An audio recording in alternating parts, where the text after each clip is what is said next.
عليكم ورحمة الله وبركاته.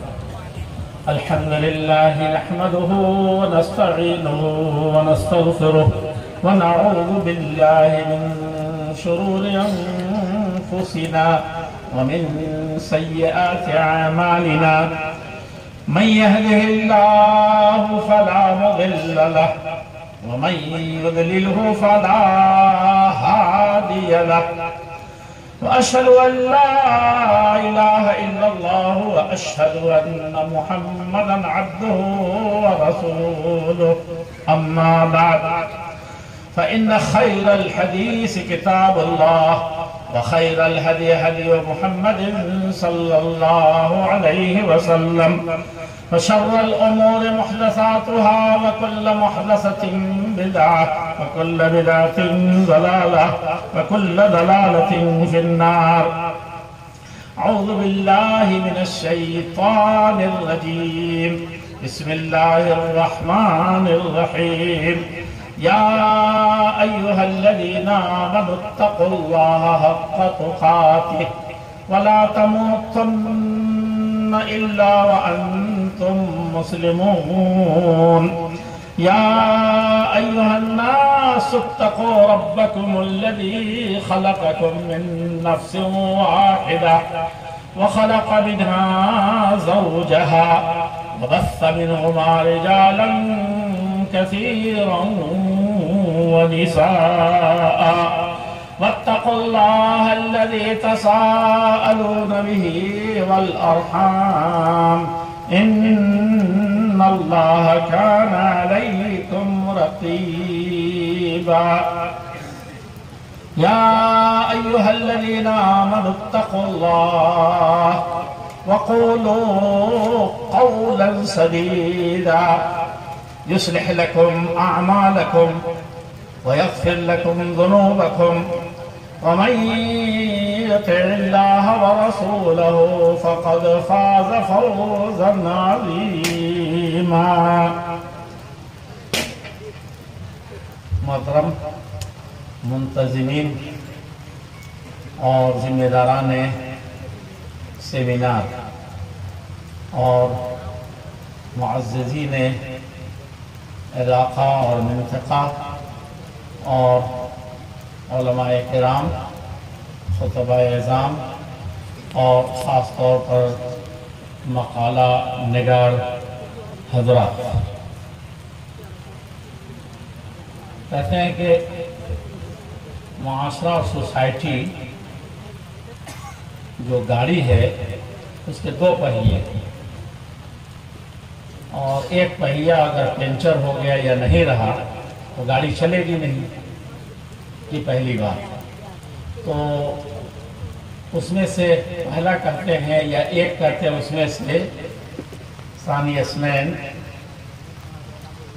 مرد ہیں، اور یہاں آپ زیادہ اکثریت کی بنیاد پر طلبہ کر سکتے ہیں، اور دوسری طالبات ہے. تو گاڑی کا ایک پہیہ غائب ہو گیا ظاہر سے. تو اب یہ ہمارا جو معاشرہ ہے اس وقت کے سیمینار کا، تو کیسے مزید چلے گا؟ تو اس بات کا تقاضا ہے کہ اس کو اب چلایا جائے، زبردستی گھسیٹنے کا کوئی فائدہ نہیں. دوسری جو چیز ہے کہ یہ جو آدھا ایک پہیہ بچا تھا، اس میں سے بھی پہیہ پنچر تو نہیں کہوں گا، آپ لوگ موجود ہیں، ایک آدمی میں رہے تو ہمارے اسلاف پوری تقریر کرتے تھے کہ نہیں کرتے تھے. ان کو قلت و کثرت سے کوئی مسئلہ نہیں رہتا، کوئی آئے جائے اس سے کوئی مسئلہ نہیں رہتا تھا. سنانے والے بھی بڑے مخلص ہوتے تھے، اللہ کے لیے سناتے تھے.